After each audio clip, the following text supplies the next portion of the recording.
ফের বাড়ল পেট্রোলের দাম বাড়ল 87 পয়সা প্রতি লিটার এবং ডিজেলের দাম বাড়ল 91 পয়সা প্রতি লিটার এবং এই নিয়ে এক মাসে তৃতীয়বার বাড়ল এই জ্বালানির দাম।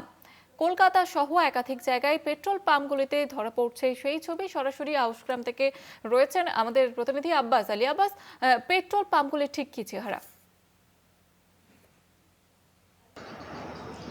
দেখো, আমি একবারে রয়েছি পূর্ব বর্ধমানে আউশগ্রাম, একবারে মকসল গ্রাম।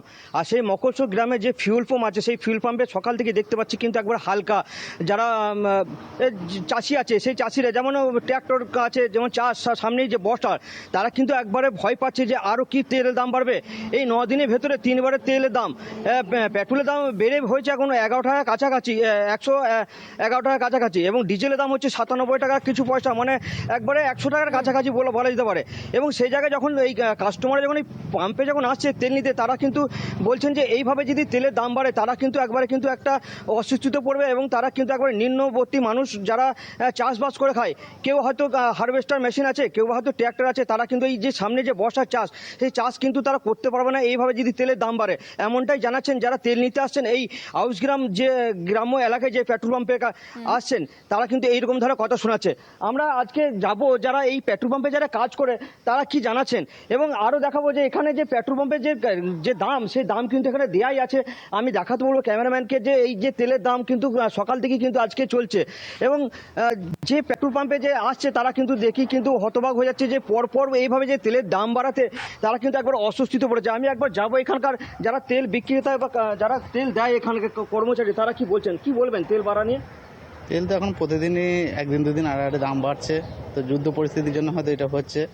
যুদ্ধ পরিস্থিতি ঠিক হয়ে গেলে আশা করছি দাম কমবে। কাস্টমার কি আসছে সেভাবে? কাস্টমারের একটু চাপটা কমে গেছে তেলের দাম বাড়ার জন্য, মানুষজন একটু কম দেখা যাচ্ছে। কোন ধরনের মানুষ আসে এখানে তেল নিতে? আমাদের তো পাড়াগ্রাম এলাকা, তো পাড়াগ্রাম থেকেই আশেপাশের লোকালয়ের লোকই সব বেশি আসে।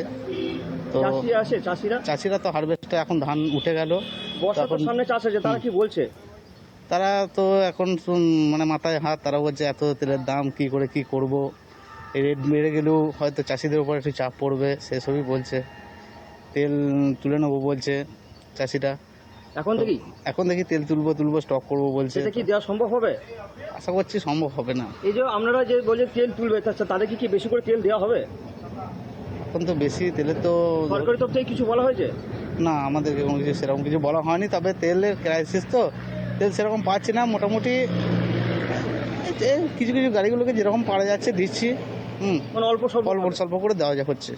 দেখো, আরো যে জানালেন যে এখানে যে তেলের দাম সেই বেড়ে যাওয়াতে চাষিরা কিন্তু স্টক করার একটা চিন্তা ভাবনা করছে, কিন্তু তারা কিন্তু সেভাবে দিতে পারছে না। জয়িতা, একেবারে ধন্যবাদ জানাবো তোমাকে আব্বাস। সরাসরি ছিলেন আমাদের প্রতিনিধি আব্বাস আলী।